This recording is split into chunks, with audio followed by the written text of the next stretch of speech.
times. One of the times where I really felt the love and I felt supported by my team was at the end of my first season, which was last year. We have a big banquet every year. At that banquet, we give out honors for people who have exemplified certain talents and strengths throughout the year.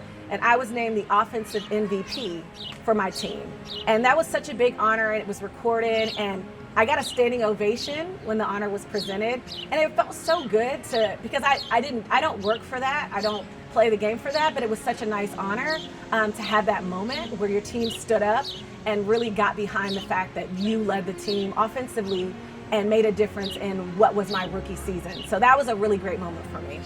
So a time that I felt very supported by my team was actually when I was pregnant with my fourth son, and my team actually shared the gender reveal with me. So after practice, I kicked a football that had powder in it to show what color, for the baby, the gender.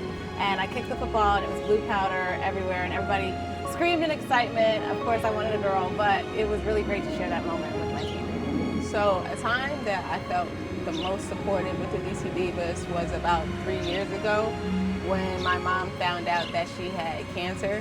So one thing that the team did to support me was wear the color green on their cleats. So everyone had like a green ribbon or a green anything to support me and my mom during that time.